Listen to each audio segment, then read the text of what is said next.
Welcome back inside the Q Center for another edition of Karod's Korner, proudly presented by Tim Hortons, Canada's favorite cup of coffee. It's always fresh when it's at Tim Hortons. Here with associate coach and GM Sunil Karod after the game, a 4-2 victory for the Alberni Valley Bulldogs in Victoria. Alberni Valley sweeps the season series in Victoria after Victoria swept the season series in Alberni Valley last year. Obviously, you're never happy to hear that, but I think it was a good game. Alberni Valley had the control in the second. I think you guys would probably like a lot that you saw in the first and the third, but I'll let you kind of, what did you see tonight, and if you would agree with that? Yeah, I thought the power play looked good today. It would be nice to get one on that third one in the period there, in the third period there, to get us one goal closer there. I thought we came out a bit nervous, probably memories from last week. Yeah. And once we settled in, I thought it was fine. Yeah, that power play goal kind of, I wrote in my pregame, my post-game recap is that they were giving it to you, and then the power play kind of changed it. Bad penalty, 200 feet from your own goal. Oh, I know. Our prep for power play today was just shoot the puck, because they're so aggressive. You don't really play systems against them. You just got to put pucks on net. And when we were doing that, we were successful. When we got away from it, like we hit a post, and Mackey had I don't know if it was a power play or not, but he had the one in the second period where the guy made a save with his glove there. So yeah, it was a good save. Couple posts, maybe go the other way, but they had a couple as well. I thought we were first period was good. Second period, obviously, we fell off, and I think we found a little bit of life. We got some penalty trouble there. A couple high stickings, something we've seen all year that we definitely get in control. Yeah. And there was a power play in the second period where their guy hit our goalie stick away. Yeah, I saw that. I was going to ask you about that. That's a penalty all day. Is it interference or unsportsmanlike? Interference, I think it is. I think that's what it is. Yeah, either way, it's a penalty. You can't do that. Pucks, you can't move it just because it's in your way. It's within the goalie's crease. It's his stick. That's a penalty. That's just a pretty black and white rule, I thought. So questionable there. And then, and we were just talking before this. I don't think we won enough battles tonight. You go in the corner, stick battles, puck battles. I just found they came out with a higher percentage of those, and that's your game right there.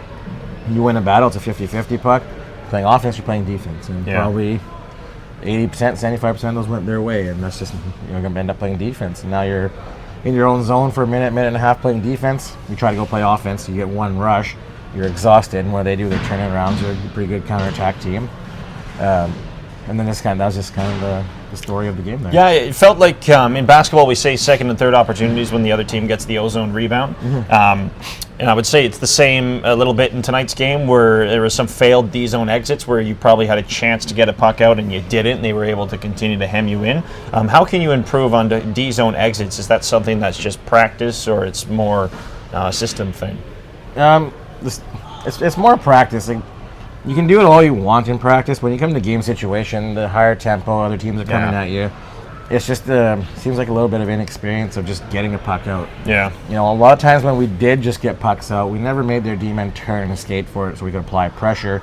It was always like an outfielder backing off, catching it, and then they went north on us again. And for sure. If they keep doing that and they don't let you get off the red there, you end up playing more defense. You get more tired. And anything over a minute, now you're looking at ruining your next shift. And the quick explanation is you stay out too long, you sit down, you're tired. When you go again, you're still tired from that first shift. And so it compounds, and you get more and more tired as you go. And obviously, 11 forwards, a bit thin up front today. Yeah. But, when you're just playing defense the whole time, it's just mentally fatiguing and it's physically fatiguing. That's where just getting those pucks out makes such a difference. And, being 10 for 10 on a blue line, we were probably more like 6 for 10 or 5 for 10. And you end up playing in your own zone, and that frustration, again, it just makes things worse. And so, these guys have to learn. We're more than beyond the point of learning the league at how many games we're at. 32, is it now? 32. 32. So guys either have to do it, or if they can't, then maybe they lose some opportunities on playing there. Now that we got all these extra bodies and ready to play. So it just has to be better. Like Patrick stood on his head, and I'm probably stealing one of your questions there, but I was going to say, man, don't steal my thunder. Yeah, I'll leave that for now. But just making those outs, and when we do make outs, it's always has to be with a purpose. Like if you're banging a puck out, bang it out so that D-man's got to turn. Then we put pressure. Now maybe we can create something. Yeah. Well, because you stole it, I'll say it. Patrick Clement gave you probably your best goaltending performance in about 2 months here tonight. Was that nice to see, and was the vibe on the bench pretty positive? Yeah, like he had that one goal that went through him in the second period there, but that's when their guy walked through in the entire team on a bad play. Was that a bad line change? It was it was a turnover in the O zone, and then we lost the neutral zone because someone was changing. And then Hunter was trying to... so what happened was... a 17-year-old forward was trying to play defense. Galter made a great play of going in. He called for the puck back, and Spitzy went back to the D-man. They read it. Oh, yeah, that's right. And so now you got 3 guys standing still, and you got Hunter, he crossed over the wrong way, and he got beat. And apparently he fanned on the shot. Because I know with goalies, like, they're set for a certain speed. I was going to say, it was kind of a weird one. It looked like he fanned on it off the top of his, skate blade. If that's your skate blade right there, right off the top, and it just kind of rolls fluttering. Yeah, and so he's ready for this, and then it's just like a change-up, basically. Yeah, is the best way to knuckleball. describe it. Yeah, so that was obviously frustrating, that one goal, but it's like, if he lets in 1 out of 4 bad, that's giving us an opportunity to win, and they had 40 shots, so he's doing his job. We just didn't do enough in front of him. PK goal, the guy standing by himself, boxing out, so little things where, again, you play so much defense, you get tired and you get mentally fatigued, you miss out on the details of the game, and that's kind of what we fell to today. Artur Gross scores another goal for you. That's his 12th of the season. Power play goal? It was a power play goal. Nice one. A bad line change from Alberni on that one, too. They had lost their stick, and I understand he's trying to change to get his line off, to get a new stick, but left probably the last person on the entire ice you want all alone in front of the goal. How fun is he to watch, and do you even coach him, or do you just let him do his thing? A little bit of both. He's got a little bit more leash, and not the language barrier. He understands when you can draw things for him. You got to let skilled guys like that do their thing. It's Chase Purtle, Regan Hiscock, guys that we've had in the past. Charlie Golub. He's a pretty north-south guy. I was going to say, I don't know if I'd say he's probably Charlie's watching a the game, skill so guy. He probably likes hearing his name. Charlie's a skill guy. He's got skill. We got a drill named after him. Sure. He never touched the puck in it, but it was... Anyways. I'd call him a meat and potatoes guy, but... It was just like, Grosser, you let him do his thing. He was a bit frustrated, I think, today as well, because they do shut him down. Yeah. But when you give him a chance to shoot, and he had some good opportunities to shoot today, and, a couple went wide, couple went through, hit something. There's times where we did, at times, did a good job of getting bodies in front, and, from where we're standing, he's shooting, you can't even see the goalie. That's that goal he had. He's just right over the corner. Mackey had one right before that. He shot it. It was a really good shot through traffic. But yeah, Grosser, hit for him. It's more the structural part of the game is so different that we want to correct him on some things. Like if it's a neutral zone transition, or if we're playing a 1-3-1, like those things you'll correct. But when he gets to the puck, let his creativity take over, let him do his thing. I don't know how many points he has, but he's on pace for quite a bit there. And, he just keeps getting those shots on net, and that's what we expect from him. And when power play comes, it's his time to shine, and that's what you want him to do. You want him to shoot in the puck. You want the puck on his stick. 6-on-5, you kind of want him to stick there a little bit too, and and if it's on Galter's stick, that's fine too. We just didn't get enough to the net, That kind of goes in my next question. There was a play where Vidar brought it in kind of 2-on-1 on the right and tried to go back door or drop it off. And as he went to the bench, you could hear head coach and GM Jeff Grimm would yell, "Blixty, shoot it, man." Did you feel as though you shot the puck enough, or no, if you let off? We let off. Our goals end up with 40 shots, and that was at 24, so we didn't get close to that, what we wanted. Well, we got 30, but... too many times we have good opportunities to put a puck on net, and you're making plays like that. I know someone called for it. Same with the one with Spitzy over here. Spitzy's young, so he's going to learn these lessons. Yeah. He doesn't make the same mistake very often, so it's just hard lessons to learn, which will help him going forward. But too many times we'll have... What we're trying to understand is that drop pass is for the D-man, not for the forward. Yeah. You see Couch. It's for the third man in, or the fourth man in. Yeah, you see Couch and do it so well is because they have 2 guys that drive the net that stretches out that zone. And it's the 4th and 5th guy that hit because they sent 5 guys in. And not for the guy who's heading to the goal. No, and Blixie's probably a guy that's turned up, 1 or 2 shots a game, over 32 games. That's all, 6 which is funny because he leads the Grizzlies in shots, which is also funny. Right, so it's like if he shoots more, high percent, more shots you get statistically, you'll probably score more. That's the thing we need to do better of shots and getting guys to the net.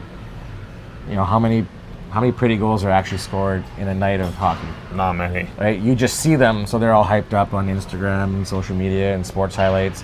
Yeah. But you don't see the ones that go off someone's skate or it goes off their backside or just through a scramble. And they don't show those ones, so they don't get prioritized enough in young hockey. And that's where it's just like put pucks on net. Yeah. Galt has, 8 goals from the point, just shooting. 6, yeah. Cowper's goals are all just pucks on net. Jank somehow has 2 breakaway goals. Why does Jenkin get so many breakaways? I was about to ask you. I don't know why he's down does there. he get so many breakaways? But he scores on them. I know he does. He's probably a candidate to go in the shootout almost. Like he does well on it. So He does do well on it. Yeah. It felt like you guys were a little bit unlucky tonight too. I mean, you had the shorthanded breakaway for Mackey. It looked like he probably got hooked up a little bit. Maybe not enough for a penalty, but still something there. Then Oakenfold had the same. He was stopped and then hit the post on one, and Fonin hit the post in the third period. Do you feel like that it was a pretty solid effort though tonight? A little bit unlucky at times too. I mean, in the first goal for Alberni, Patrick goes to poke check it, poke checks it off the guy, skate back onto his stick, and then he's got an open 5-hole. Yeah. A little bit of unluckiness. Yeah, that happens in the game. I'm a big believer in you can change your luck. For sure, yeah. You know, the harder you work, the more pressure you put on pucks. Pucks just bounce your way. So I don't think we did enough of that. You see Alberni, Alberni's game's hard to break down. They just go hard at you. They forecheck 2 guys and they muck it up pretty good just with 2 guys. And that's where they've been successful in the last 5 years in this league with Joe there. And that's something that we should know at this point for how many times we've played him. But it's just one of those things where when they're coming at you that hard, you just gotta get rid of pucks. You just gotta get them out. You just gotta make sure you do your thing there. And so. We just didn't do it well enough tonight. I don't know if we're up there again. We're playing. Are we done with it? We will play them twice more, or once more, in Alberni. Once more in Alberta, and then we're done with the season with them? That's it. Like They're that's at 4-2. Yeah. We won 2 up there? We've won 2 up there. They've won 4 down here. Okay, so the home team's lost every game. Yeah, which is rare for these very teams, weird. Because it's usually the other way around. It's usually the other way around. Actually, weirdly, Victoria's had a lot of success at the Alberni Valley Multiplex over the past couple of years. We played them, 3 weeks ago up there, and we actually had almost a textbook game against them. And, I don't think they had a scoring opportunity really against us that didn't go in.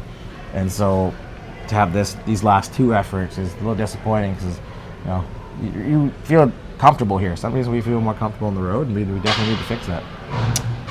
For you guys, you had a couple of new faces in the lineup tonight. I know Zach Shahadi was a little bit in and out of there. It's kind of hard to work in that 7th D man. I know. And it was a bit of he's just here. He's only had a couple practices. Kind of see what he can do. And I was happy with his performance. Gabe Bougeot on forward actually played some pretty heavy minutes, I thought. Yeah, and I thought he did a good job.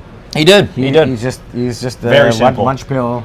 Very simple. North-south kind of guy. Obviously has to learn part of our system still, and we play a little bit differently than where he's coming from.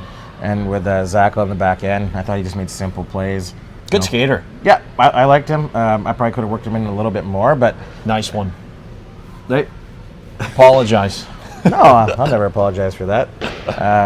It's just the situation of the game. Now you're trying to score goals. You got to get your offensive guys out there, and I'm not sure where he is quite yet. I think he's probably a little bit of both. Kind of Cowpery, kind of a little bit of that. Like he can create a lot, and again, he'll play more tomorrow now that I know what he can do and how well he handles himself. So, and we got a couple of the guys out of the lineup that. Dowds. You kind of miss Dowds and Parker in these situations, but you can't have your whole team rely on 2 guys. This is the kind of game where Michael does his work. I know we'll see most likely Jack McDonough tomorrow as well, which will be nice. He should probably. I think he's here now. His flight got delayed and probably showed up for the 3rd period, but we'll see him in there, so that'll be a nice addition as well, and hopefully our other guy. So enough of hockey. How are you? I'm good. Good. How are you doing? Good. I've been sleeping really well, actually. Because as soon as every time that January hits, I start sleeping really well because it's like colder and you get more comfortable, You can open your window in December. Yeah, it actually gets really cold, though, if I do that. Grimmer, I live with Jeff, the head coach and GM of the Grizzlies. I have the downstairs suite, and he keeps it so cold. He always asks me, I can turn the heat up if you'd like. Like, just let me know if it's not too bad. And I don't want to be like, yeah, man, turn the heat up. So I just kind of, quiet about it. I'm like, I used to room with him, and he always liked the heat higher, whereas I always liked it at like You're in a hotel, the lowest you go. Well, you want it 16. cold. Actually, you know who's a psycho with that? Is Jake Wilhelm, the Grizzlies athletic therapist. He puts it at like 14 in the hotel room. It's actually freezing. It actually does make you sleep better. It does make you sleep get better, nice but and- man, it is. It's a shock, You though, gotta when you like wake up. rub the hotel bed to try and get some like friction and some heat on it before you go to bed. Yeah, that's fair. Yeah, Nothing he's- like the previous coach. You like to have it at like 35 degrees Celsius in there. Steam room. Steam room. Candles. I don't know how you sleep like that. Maybe you sweat it out, but Yeah, I can't stand. That's why I can't stand sleeping in the heat, even in the summer. Oh, it's the worst is in probably like September, maybe probably September when it's cool outside. It's almost too cold to have the window open, but it's too warm to have the heat on. Yeah. And you can't find that comfort level. yeah. We have AC in the summer, so you need that. You don't got AC? No, I don't have AC. Oh, buy one of those window units. Fantastic. You're gonna give me $500? I get it on Marketplace or something. Like $50. Marketplace? Are you crazy? I don't trust It'll people. work. AC is the way to go. HVAC if you have it. Yeah, well, there you go. I got Grimwood kind of money, so. Yeah, well, there you are.